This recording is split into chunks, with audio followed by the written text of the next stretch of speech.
जैसे कि आप सभी लोग जानते हैं कि पेटीएम बैन होने वाला है। पेटीएम का 2024 से ही एक बहुत ही रफ स्टार्ट चला आ रहा है, क्योंकि पेटीएम को the reserve bank of India ने एक डेथ सेंटेंस दिया है जो पेटीएम को बैंकिंग एक्टिविटीज़, ट्रांजैक्शंस ये सब कुछ करने से स्टॉप करने वाला है। Wallet popups, Paytm payments bank ये सब कुछ रुकने वाला है। लेकिन ये चीज़ ने बहुत लोगों को क्वेश्चन करने से मजबूर किया है कि पेटीएम की स्टोरी क्या है, ये कंपनी इतनी बड़ी कैसे हुई और अचानक से इतनी बड़ी कंपनी क्रैश कैसे करने वाली है। पेटीएम के बारे में बात की जाए तो ये एक इंडिया का डिजिटल पेमेंट सिस्टम है जो एक एब्रिविएशन है जिसका फुल फॉर्म है पे थ्रू मोबाइल, और इसका फेमस टैगलाइन है पेटीएम करो। पेटीएम के फाउंडर है विजय शेखर शर्मा, जो एक टाइम के इंडिया के यंगेस्ट बिलियनर थे और उनका एक बहुत ही हम्बल बिगिनिंग्स रहा। ये एक हम कह सकते हैं कि एक प्रकार की रैग्स टू रिचेस स्टोरी है। शर्मा का अर्ली एजुकेशन एक गवर्नमेंट स्कूल में था और वो कहते थे कि उन्हें 15 इयर्स तक इंग्लिश में बात करनी नहीं आती थी। विजय शेखर शर्मा ने खुद से ही पढ़ाई की थी, उन्होंने खुद से ही लैंग्वेजेस को सिखाया और वो दिल्ली टेक्नोलॉजिकल यूनिवर्सिटी में गए। ग्रेजुएशन के बाद वो एक 9 to 5 जॉब चूज़ कर सकते थे, लेकिन उन्होंने चूज़ नहीं किया बिकॉज वो कुछ डिफरेंट करना चाहते थे। उन्होंने एक चीज़ सेटअप किया जिसे कहा जाता है indiasite.net, और उनकी ये आइडिया काम कर गई। वो लिटरली इसे $1 मिलियन में सोल्ड आउट करने में सक्सेसफुल रहे। उन्होंने फिर .com वेव को भी हासिल करने में सक्सेसफुल थे। 2000 में उन्होंने 8 लाख का लोन लिया, अराउंड $9,000 एक कंपनी सेटअप करने के लिए, जिसे 197 कम्युनिकेशंस कहा जाता है, जो पेटीएम का पेरेंट कंपनी है। Initially 197 communications digital goods and services offer करता था और सब कुछ ठीक था, पर यह विजय शेखर शर्मा के लिए सेटिस्फैक्ट्री नहीं था, और यही 2010 को उन्होंने पेटीएम लॉन्च किया $2 मिलियन की इन्वेस्टमेंट के साथ। शर्मा मार्केट को डिस्टर्ब करना चाहता था और चाह रहा था कि हर कोई फोन के थ्रू ही अपना पेमेंट्स करे। पेटीएम ने अपना जर्नी शुरू किया था एज ए प्रीपेड मोबाइल और डीटीएच रिचार्ज प्लेटफॉर्म। 2013 को पेटीएम ने अपना फैसिलिटीज एक्सपैंड करने का सोचा और इसी के चलते कार्ड और मोबाइल पेमेंट्स ऐड किए गए थे। बट सबसे बड़ा ब्रेक थ्रू एक साल बाद आया जब पेटीएम ने 2014 को अपने वॉलेट ऑप्शन को ऐड किया, और यही एक इंस्टेंट हिट था। इंडियन रेलवेज, उबर ने इसे as a payment option use करना स्टार्ट किया। आप इसके थ्रू सब कुछ पे कर सकते थे, जैसे कि electricity bills, metro card fees, water bills और भी बहुत कुछ। पेटीएम का यूजर बेस बहुत ज़्यादा रैपिडली बढ़ रहा था। 2014 को उनके पास 11 मिलियन यूजर्स थे और 2015 में ये सीधा जा पहुंची 100 मिलियन यूजर्स तक। ये इंडिया में बहुत ही तेज़ी से पॉपुलैरिटी गेन कर रही थी, but as we all know cash was still king in India.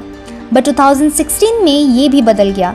Government of India ने 500 और 1000 रुपीज़ के नोट्स को बैन कर दिए और लोगों के पास कैश से डिजिटल पेमेंट्स मेथड में शिफ्ट होने के अलावा और कोई ऑप्शन नहीं था। डिमोनेटाइजेशन ने इसे एक house hold name and necessity बना दिया। डिजिटल पेमेंट्स के सर्च के लिए पेटीएम डाउनलोड्स बढ़ते गए। 2017 तक ये एक जायंट बन चुका था और ये पहला पेमेंट ऐप बना इंडिया का with over 100 million downloads. Millions of merchants ने पेटीएम में साइन अप किया और पेटीएम क्लाइंट्स बने। हर मर्चेंट्स को क्यूआर कोड्स इशू किया गया जो डायरेक्टली उनके बैंक अकाउंट से लिंक थे। पीपल सिंपली क्यूआर कोड को स्कैन करके पे कर सकते थे। कैश का कोई झंझट नहीं, ना ही चेंज का कोई दिक्कत होता। बहुत ही simple and a total game changer था। और भी बहुत लोग साइन अप करते गए, जैसे कि ऑटो ड्राइवर्स, रिपेयर शॉप्स, छोटे छोटे स्टॉल्स के सेलर्स, सब लोगों ने साइन अप करना शुरू कर दिया था। और बाय 2021 पेटीएम के पास अराउंड 150 मिलियन एक्टिव यूजर्स थे। एवरी मंथ पेटीएम करीब 1.2 बिलियन ट्रांजैक्शंस प्रोसेस करता था। सिर्फ पेमेंट के अलावा जैसे जैसे पेटीएम की यूजर्स बढ़ती गई, पेटीएम अपने सर्विसेज को एक्सपैंड करता गया। जैसे उसमें न्यू ऑप्शंस ऐड किए गए, for example movie tickets, gold insurance, flight tickets और ट्रेन टिकट्स भी। पेटीएम बहुत हेवीली ग्रो कर रहा था, सो इन्वेस्टर्स भी काफ़ी खुश थे। पेटीएम के टॉप इन्वेस्टर्स थे अलीबाबा, द एंट ग्रुप और सॉफ्ट बैंक ग्रुप। उन्होंने डिसाइड किया कि कंपनी को पब्लिक करे एंड बाय नवंबर 2021 पेटीएम ने अपना आईपीओ लॉन्च किया।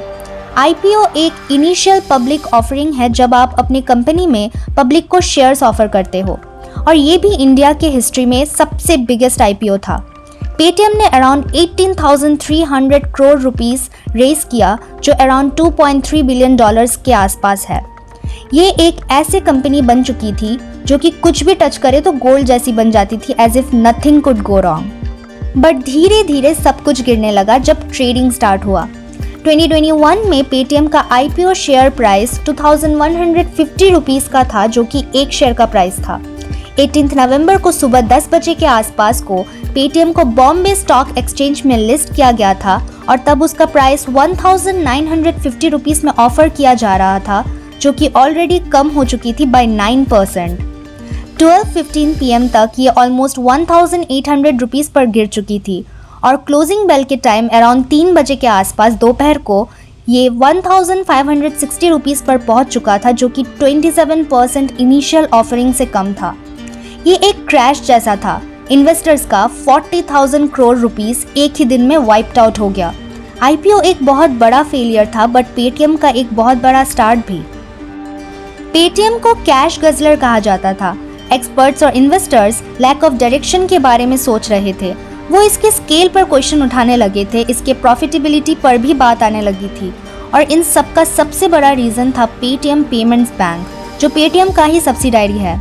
ये 2017 में एग्जिस्टेंस में आई और उसी साल उसे बैंकिंग लाइसेंस भी मिल गई थी और विद इन मंथ्स इसे RBI से फर्स्ट वार्निंग भी मिला। बैंक को मल्टीपल वायलेशंस और रेगुलेटरी स्ट्राइक के कारण एक्यूज्ड किया गया था, जैसे non compliance of KYC guidelines. KYC का फुल फॉर्म होता है नो योर कस्टमर, जो एक मैंडेटरी प्रोसेस होती है क्लाइंट के आइडेंटिटी को वेरीफाई करने के लिए। इसके साथ साथ डे एंड बैलेंसेस भी ब्रीच किए गए थे। जून 2018 को RBI ने न्यू अकाउंट ओपनिंग्स को हॉल्ट कर दिया। पेटीएम ने इसके लिए एक कंप्लायंस रिपोर्ट सबमिट किया था और 2018 के एंड तक बैन को रोक भी दिया गया था। 2021 को RBI ने पेटीएम पर 1 करोड़ का फाइन चढ़ाया।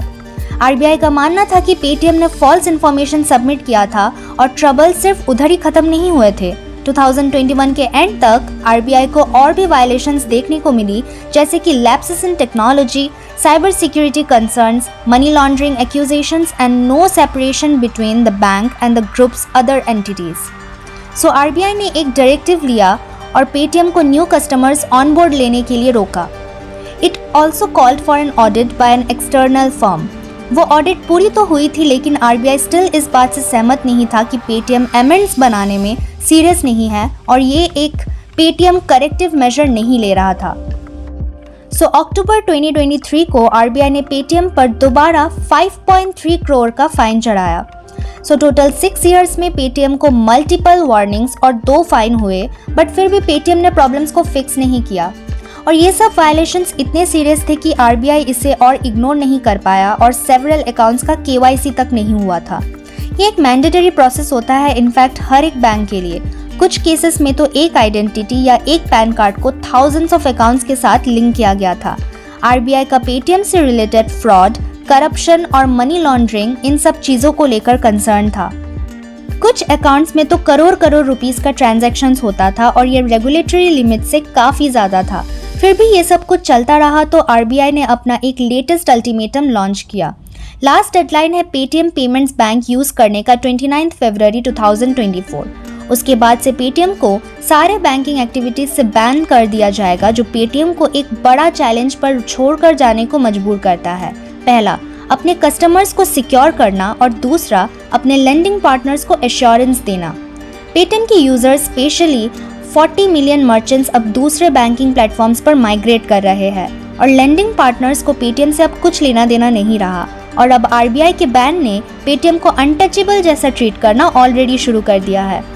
पेटीएम बहुत तेज़ी से इसलिए बढ़ा था क्योंकि ये यूज़ करने में काफ़ी ज़्यादा आसान था और ये सबके लिए अपॉर्चुनिटीज़ भी ऑफर कर रहा था। ये पूरा रेवोल्यूशनरी जैसा था, पर इसने एक बहुत ही बड़ा मिस्टेक बनाया कि इसने रूल बुक को फॉर ग्रांटेड लिया, जिसको अंडू करना मुश्किल था। And that's where the law catches up no matter how big you are. तो आप सब किस बैंकिंग प्लेटफॉर्म पर अभी शिफ्ट हो रहे हो, कमेंट पे शेयर करो। अगर आपको ये वीडियो इन्फॉर्मेटिव लगी तो जुड़े रहिए ऐसे और भी कई इंटरेस्टिंग इन्फॉर्मेशंस के लिए और चैनल को सब्सक्राइब करना ना भूलिएगा।